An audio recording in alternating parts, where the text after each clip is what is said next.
اعوذ باللہ من الشیطان الرجیم، بسم اللہ الرحمن الرحیم۔ شروع اللہ کے پاک نام سے جو بڑا مہربان اور نہایت رحم کرنے والا ہے۔ اردو ضیف آفیشیل کے ناظرین، السلام علیکم ورحمۃ اللہ وبرکاتہ۔ آج میں آپ کو صلاۃ و تسبیح پڑھنا سکھاؤں گی کہ صلاۃ و تسبیح کو کیسے پڑھتے ہیں۔ حدیث میں ہے کہ جو شخص صلاۃ و تسبیح کو پڑھتا ہے اس کے گناہ معاف ہو جاتے ہیں، جیسے کہ وہ اپنی ماں کے پیٹ سے ابھی جنا ہو۔ صلاۃ و تسبیح پڑھنے کی بہت سی فضیلت ہے۔ ہمیں روزانہ صلاۃ و تسبیح پڑھنی چاہیے۔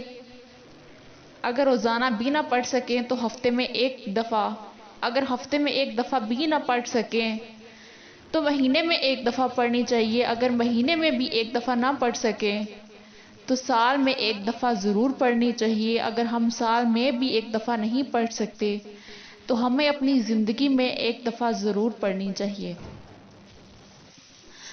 اس کا طریقہ یہ ہے کہ 4 رکعت صلاۃ و تسبیح کی نیت باندھے، پہلے تکبیر تحریمیہ اور ثنا کے بعد 15 بار یہ کلمہ پڑھیں: سبحان اللہ والحمد للہ ولا الہ الا اللہ واللہ اکبر ولا حول ولا قوۃ الا باللہ العلی العظیم۔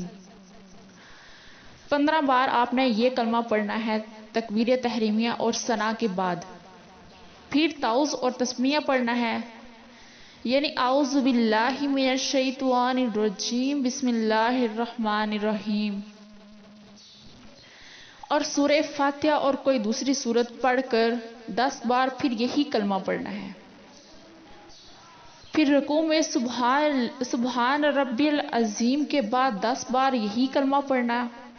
پھر رکوع سے اٹھ کر سمیع اللہ لمن حمدہ اور ربنا لک الحمد کے بعد 10 بار۔ پھر سجدے میں سبحان ربی الاعلی کے بعد 10 بار۔ پھر سجدے سے اٹھ کر جلسہ میں 10 بار۔ پھر دوسرے سجدے میں تسبیح کے بعد 10 بار۔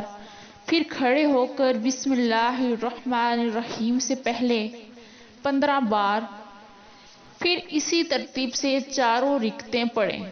ہر رکعت میں 75 بار یعنی 75 بار، اور 4 رکعتوں میں 300 بار یہ صلاۃ و تسبیح پڑھی جائے گی۔ یہ تسبیح سبحان اللہ والحمد للہ ولا الہ الا اللہ واللہ اکبر ولا حول ولا قوۃ الا باللہ العلی العظیم، یہ 4 رکعتوں میں 300 بار پڑھی جائے گی۔ نیز پہلی رکعت میں سورہ الحاقم التکاثر، دوسری میں والعصر، اور تیسری میں سورہ کافرون، اور چوتھی رکعت میں سورہ اخلاص پڑھنا بہتر ہے۔ تو میں امید کرتی ہوں کہ آپ کو صلاۃ و تسبیح پڑھنے کا طریقہ سمجھ میں آ گیا ہوگا۔ اگر نہ آیا ہو تو کمنٹس میں ضرور بتائیے گا۔ ملیں گے پھر اور نئی ویڈیو کے ساتھ، تب تک کے لیے اللہ حافظ۔